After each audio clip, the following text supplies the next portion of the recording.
Welcome to Paul's Take. Let me tell you about my day yesterday. Yesterday started off looking at some RVs, some travel trailers. And it turned out we liked one that was about 5,000 pounds. Now, my Jeep Liberty has a maximum tow rating of 5,000 pounds. Well, but you load it up and you got some fluids in there and some stuff in there. It's going to be over the max and it shouldn't be that close anyways. So we started looking at, started pricing and checking out some mid-size pickup trucks. You know, the crew cab. So we went to all four, no, five. We went first. We looked at the Ford. What is the Ford? Ford. You know the Ford. What the heck is that? The Ford. I don't know. They're mid-size. Man, I forgot. Whatever it's called, it'll come to me later. Anyhow, and all in all, I liked it a lot. I liked the interior. It's pretty nice. Got nice seats, nice interior. Little on the professional side, but it was overall pretty darn nice. Exterior was all right. I think the design overall is a little dated.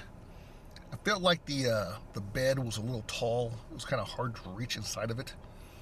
So, but the one thing that really kind of killed it for us was there was no rear seat foot space. Like you had room on your knees, but where your foot goes underneath the seat to put your foot down, it was very cramped, really small. It was tight. So we didn't like that part of it. But it was a shame though, because other than that, I think it was a really nice vehicle and probably would have been the one for me because it actually has a very good tow rating of 7,500 pounds, something like that. So I was hoping for the Ford. What the hell is that thing called? You know what I'm talking about. They're contract. Anyway, so then we went to Nissan, and Nissan still hasn't come out with their new Frontier. So they still got the old one. And I felt like the Frontier, even the exterior, it didn't look too bad. The only thing that really bothers me on the Frontier is the grill. The grill is really dated, boring, and the interior of the car is super dated. I mean, it's like ridiculously old-fashioned. It looks just like an old vehicle. And like the steering wheel looks old to me. The information center didn't seem too bad. The seats were boring, comfortable though. So it seemed like it was functionally, what I really liked about it was it had a low bed height. You could easily reach into like any corner. If you had something in there sliding around, you could reach in and grab it really easily. And the one I saw had like a tailgate extender, which is really, I didn't really think much about them until I saw it and got to play with it a little bit. And that thing is actually a really nice feature. Not only does it extend the tailgate when the tailgate is down, but when the tailgate is up, you can fold it in a certain way, and you can adjust the length of it, and you can use it so you put stuff in the back, it won't go slide around everywhere. It's like a tailgate or a bed management system, which I thought was really, really slick, and was probably the best feature I've seen on all the vehicles that made me really want to buy the Nissan Frontier. All right, so then next, we looked at the Toyota Tacoma, which probably has the best exterior looking truck, but it was the most cramped inside. It was just definitely the least amount of space, especially the back seat. It was like, why even put it back there? It was really tight. And the cab is narrow in a sense where it's like, you know, like say this is height, you know, where your head to your feet, where you're in a smaller space, like a more narrow space, almost like you're in a car. So that's why I get so much ground clearance, I think. But so I didn't care for that either. But the design looks good. Aesthetically, it looks good from the inside and outside. It just wasn't roomy. It was just small. Okay, so we said forget that one. The next one we saw was the Chevy Colorado. The Colorado was, it was nice. I like the interior of it. I really like the dash, the whole setup. The interior was nice. I think all in all, that one, the interior wasn't horribly small. But it was like the back seat was still kind of small. Not really bad, but it was small. Not as bad as the Toyota. Frontier also was small, but it wasn't as bad. I think out of all of those so far, the Frontier had the most rear space. The Frontier was like functionally, I think, the best one, except it didn't have quite the high tow rating of 6,700 pounds, which is enough for me.